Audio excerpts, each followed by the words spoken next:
Okay, Recon Jeepers out in Charlton, Massachusetts today. Heading over to the brother-in-law's house. He has a 2023 Toyota 4Runner, and he's bought a remote start for it. He's sick of hopping into that vehicle ice cold, so I'm gonna tear that dash apart. It's pretty much appears to be a plug-and-play unit. He bought this unit because it allows you to approach the vehicle, open the door, and the vehicle continues to run. So looking forward to this little project.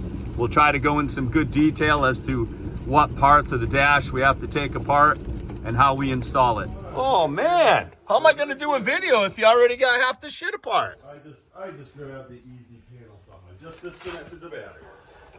And all I did is I took, let's see here. So we started here. Yeah, so let's see, what do you got? So we took this panel off right here. There it is. Which is right here. That just pulls out. That's nice and easy. That one came off good. There we go. Then that's one. This one right here goes right in here. Yeah, he's got the kick plate off. This one, kick plate over there. That one had a nut on it, right? That one had a nut on the end of it. Yeah. So it goes in and it nuts to the back. Yeah, you can see that. So that's pretty easy. Yeah. Everything pulled off quite nice. And then I pulled up. And then the floor piece right here. So do you ever pull it? Yeah. That one's stuck in. We're gonna have to pull that out because it slides in. Okay. So that one was kind of. So basically, you got four pieces of trim off. Yeah. So I took the 4 pieces of trim off. That one we got to get out because it's got to slide back in before we put that on. But and I was very pleased. None of the clips broke. Yep. That one's stuck in, but nothing. Nothing. Sometimes those clips just break off. But that was all the prelim work. Okay, not so bad. We got really now it's just getting this out. Yep. And then let's look at the product. What this is, the name brand and everything. So this is the Accessorize remote start. Okay. And as I said earlier, Chris bought this because this will allow him to. It really starts the vehicle actually, and it allows him to open the door without it turning off. Yeah, it's called key takeover, which means when you get into the vehicle, you just put your foot on the brake and you can drive away. And you can drive. You don't doesn't have to push, shut off like the factory modules. And you don't have to push the button. The vehicle will be officially started with 3 presses of the lock button on the key fob. And then if it ran, let's say 15, 20 minutes, a half an hour, and he was in the house and he says, you know what, it's warmed up, I want to turn it off. 3 more presses of the lock button on the key fob will turn it off. Looks like it's plug and play. We see plug and play. 1, 2, 3 harnesses basically that are going to get plugged in series. So we'll be undoing a harness, plugging in one end, and then plugging the other harness into the new end. So we're just basically putting 3 connectors in series. What do you got over there? So this is what the instructions say. If you are using the remote start app, you will run this wire over to the driver's side and you plug it into the body control module. I'm not going to be using that, so we're just going to be working under the passenger side per the directions. So that whole harness there is just going to get tied up nicely and tucked away. Elsewise, it would have been going over to the driver's side. And then we would have had to take the driver's side. So that'll save us a little bit of time because he did not get the phone app. Yeah, and I was actually quite pleased to hear that. So. Terrific. The airbag? Yeah, I think the airbag. Okay. Oh, I have 2 more of those clip tools as well. So the bottom, we've got a piece of plastic. You can see it. It runs along the bottom of the glove box. And underneath this, you can see one of the clips just released is the airbag. We have to be careful. By the way, I don't know if I said it earlier in the video, the negative is disconnected from the battery. You can see some of the clips in there coming off, and then the actual airbag will be exposed. It might even, this might even hold the airbag in. We might have to secure the airbag up. We'll see. Yeah, you're doing it. You got it, man. There's some clips on the bottom. This is where the side is kind of tight right here. How about getting in over on this side? As we were struggling with that piece, that whole piece right there where the heater blower was just came right off. That one came out real easy. So you can see this is pretty close. I think there's just some clips in the center towards the back that are fighting us. All right, we think what we're doing wrong here. You got a 10mm bolt right there on this side. You got one right there.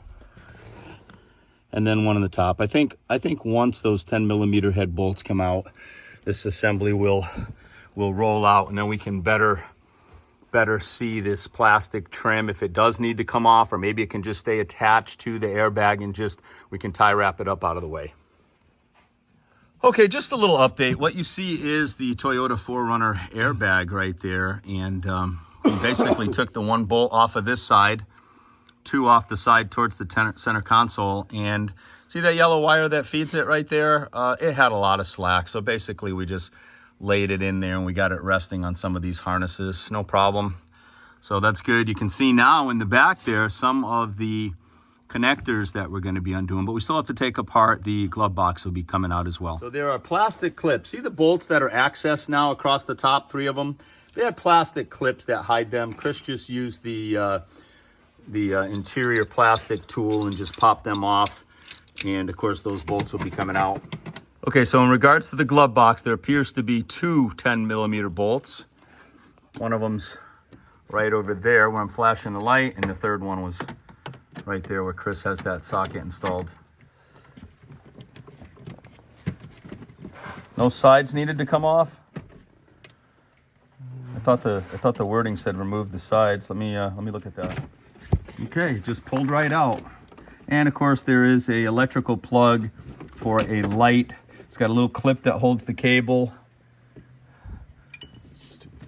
Wow, look at that. It's kind of a large assembly. It's got some plastic clips on it. So realistically, only a couple of boxes. I think we're going to go with disconnecting that and trying to get it out of the way because it is so large. Okay, an update.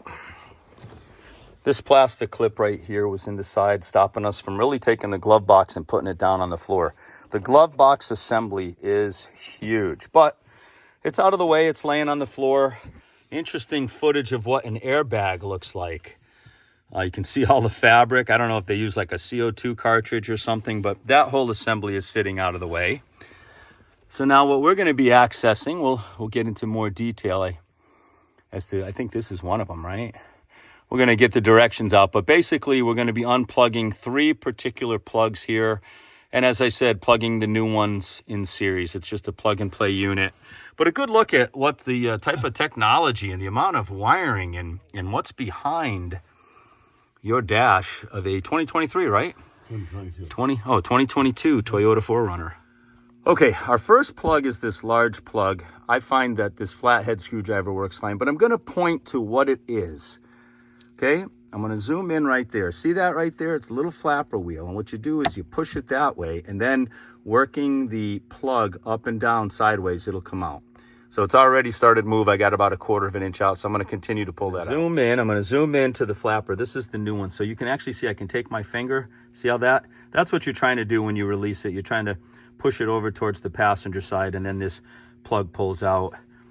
And that's the female side. So that's what I pulled out. This is going to now go in, and then that will expose this side.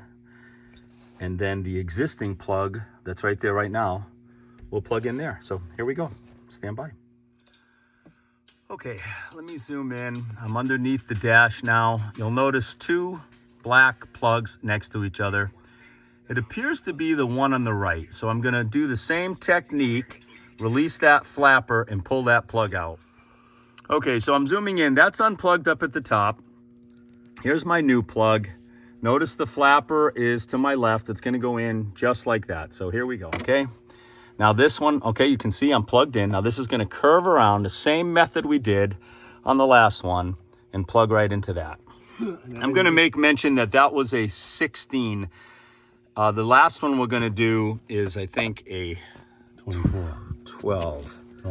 20. Oh, we just did a 24. Now we're going to the 16. So that was a 24 plug at the top. The last one's a 16 plug. We're going to locate that one next. All right, back to our harnesses. We're on our 3rd one. Now, we went and replaced the black one to the right. Okay, there were 2 black ones side by side. Now what you're going to do is go down 2 plugs. There's a black one in the middle.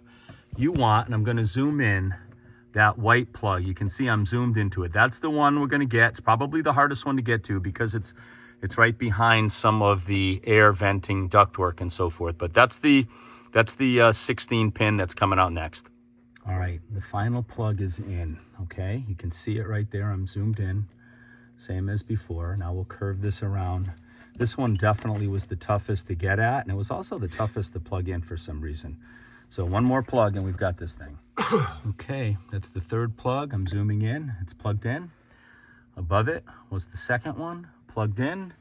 Above it over here to the left, very close to your temperature controller, was the first one and the largest one that we plugged in. So now, once again, he does not need any of this because he doesn't have the phone app.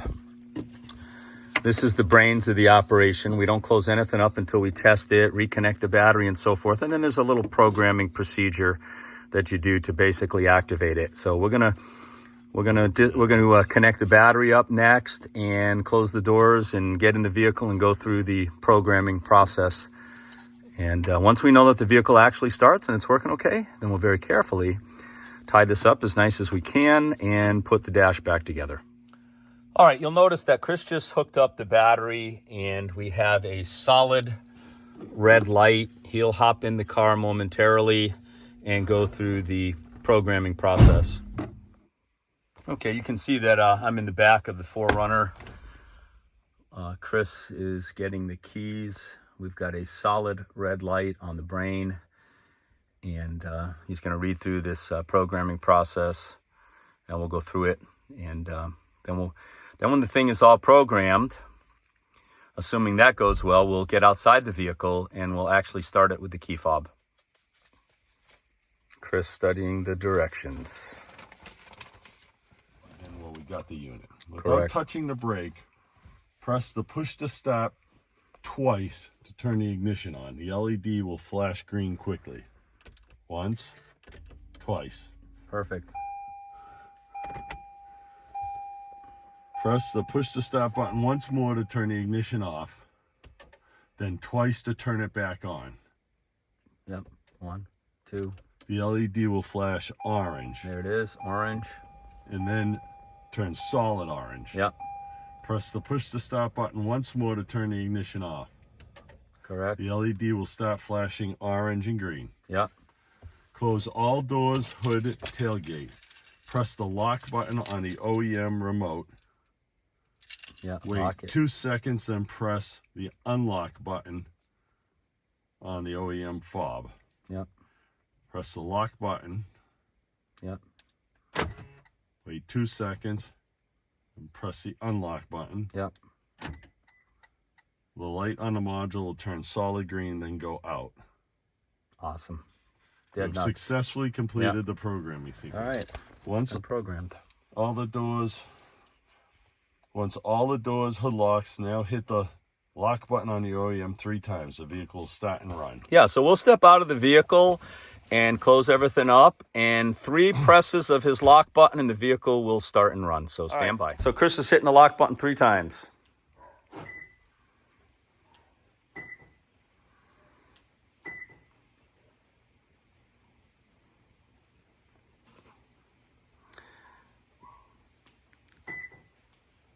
I think you're pressing it kind of slow myself. There it goes.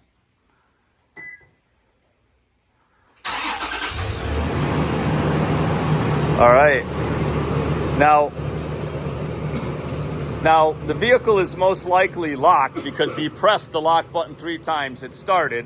So he could approach the vehicle now and hit unlock with his key fob, or does this have keyless entry?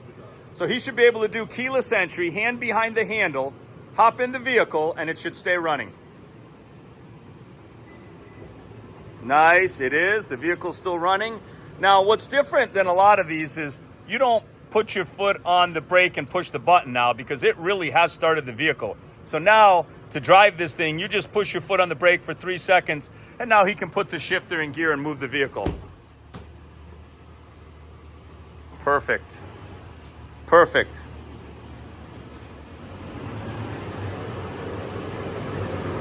(2022) Toyota 4Runner.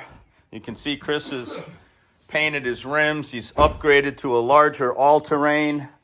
What are you running here? 32s, 33s, 32s? Yeah, technically 32.75. All right. The 3 10mm bolts across the top for the glove box. And the glove box component is just a really large piece, but it snaps in there perfectly.